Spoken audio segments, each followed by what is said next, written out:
Welcome to the WRAL Daily Download. I'm Luis Fernandez. A major economic development announcement last week: a new children's hospital is planned for Apex. It's called North Carolina Children's. It'll be a major boost for the Triangle's economy, bringing thousands of jobs and more development to one of the fastest growing towns in Wake County. And it's expected to boost pediatric medical services for this fast growing state. WRAL state government editor Jack Hagel broke the story, and he joins us now. Jack, good to be with you. Good to be here. So, Jack, earlier this year, Duke Health and UNC Health announced plans to build the state's first standalone children's hospital. Big picture, what's their vision? Well, first off, they wanted to solve a problem.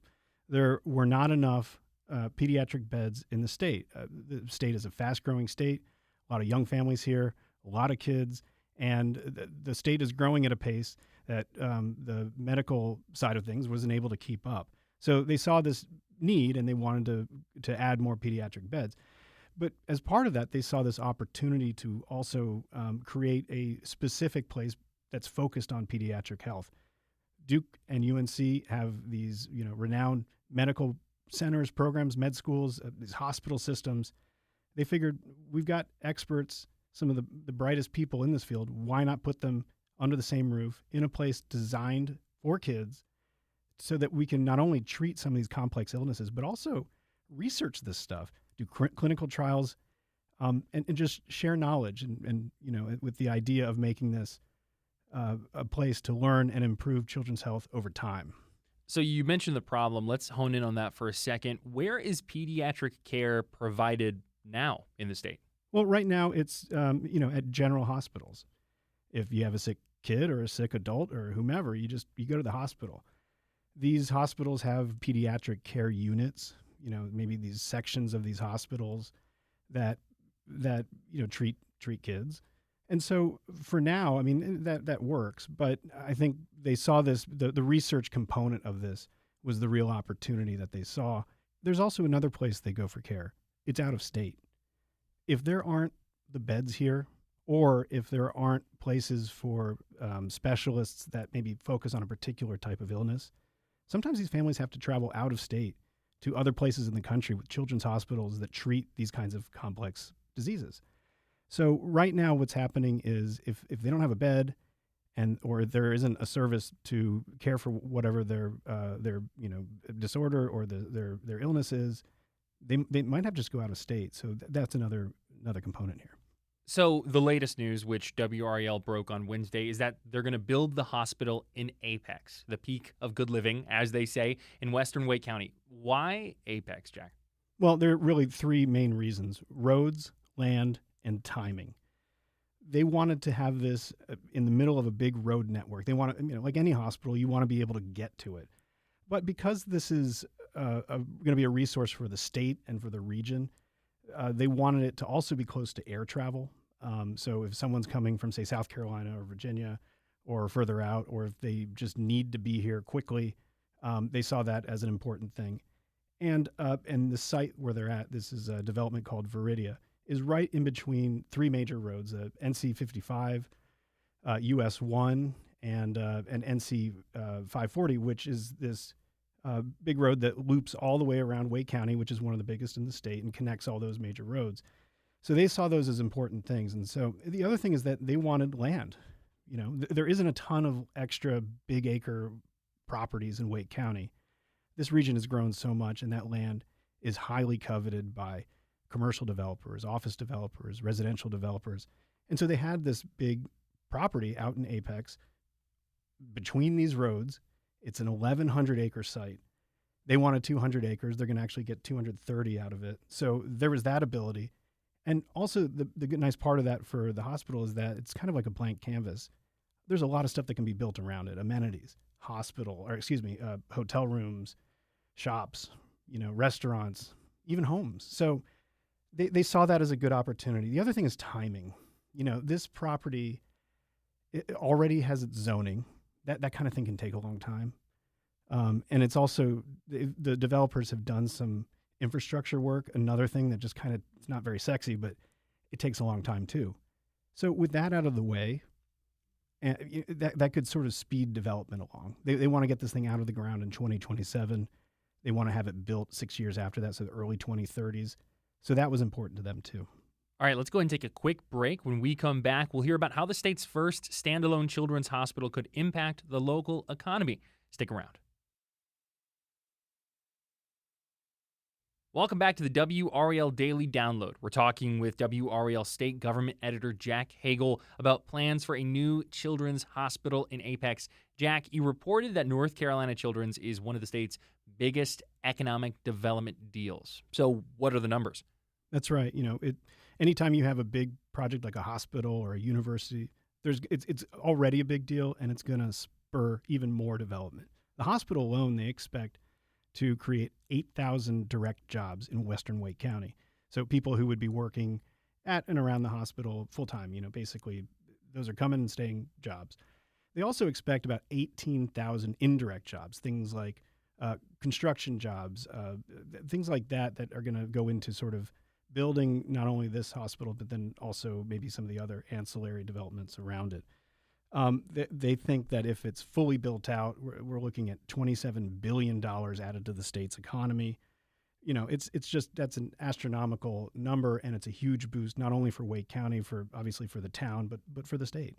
Now, this area that the hospital is coming into, Veridea, you mentioned a little bit before the break, it's been in the works for a long time now. That's right. It was announced in 2009, and at the time, they expected this thing to double the town of Apex's tax base. They expected 30,000 new jobs. And, what's interesting is they're kind of not far off from what the state is projecting here in terms of total jobs. So, they expected this thing to be a pretty big deal. And obviously, with a big project like that, you have to go through things like, getting the zoning approved and getting the planning approved. And on top of that, assembling the land, plus the infrastructure stuff. So they've been working on that. I'm a little bit surprised that it hasn't come out of the ground. There's no vertical construction over there, so I was a little surprised to see that it hadn't already begun in some form or fashion since 2009. But the hospital is going to sort of help speed that along. Okay, so we have the hospital. What else is planned at this site? Yeah, so the developers have really kind of long, planned for restaurants, offices, and even homes at that site. So the first phase of this sort of ancillary development around the hospital includes up to 1,100 homes and 1,500 apartments and shops and restaurants, as I mentioned, and more than 1 million square feet of commercial space, like industrial space and office space, geared towards life sciences. That's been in the works for a while. I don't know if the hospital is going to change the dimensions of those plans, but we're going to see something like that coming along with or certainly after the hospital is there. It's going to be a real mixed use development, and it's essentially going to be built around the hospital. And so I would imagine a lot of that stuff is really in service to the hospital. So we've had your reporting, the announcement. What happens next? Well, they need to buy the land. They've got the deal. They expect that to happen sometime next year. One interesting thing here that this land is actually owned by the state pension fund. The developer is a company called RXR. They're out of New York, but they partnered with the state, and the state is actually the majority partner in the equity. So state retirees are actually getting a little money out of this deal, which I thought was really interesting. And so I think one of the things that helps is that there's a state interest in it. And I think the state will maybe work with UNC Health and others because it's an important priority to the state. So I think that might have been a little bit different if it were a regular private investor who just really wants to kind of profit off of the property. So there's a little bit more of a state interest in that. We're also paying close attention to the funding aspect of it. Talking about the state, it's about $3 billion. This project. They're going to need some state money. They're also going to need to kick in some of their own money and probably get some private donations. But the state money is the thing we're really paying attention to. The Senate and the House are kind of in the middle of budget negotiations, and they're at odds over this project. As one of the things that they're at odds over. The Senate really wants to give it about 30% of the funding for this project, but the House doesn't want to give that much. So they're kind of in the middle of a negotiation on that. The fiscal year ended actually June 30th, and they all went on break. So we're not sure when that's going to happen. But it's something that we're really paying attention to. The hospital does have a little bit of money, so they can still work on planning and so forth. But that's going to be a big part of it. They also need to get the development approvals. That's going to be a big deal too. I suspect that the town of Apex, just understanding the importance of this project, not only to the town but the county and the state, I have a feeling that they'll help them. They'll help them move it along. That makes sense. Now, we've spoken at length here about the future of this project, what this is going to look like, the different hurdles that have to happen, the hopes and dreams of this area. So what's the actual timeline look like? Yeah, and that's the real question mark here. They have their hopes, which is they want to come out of the ground in 2027.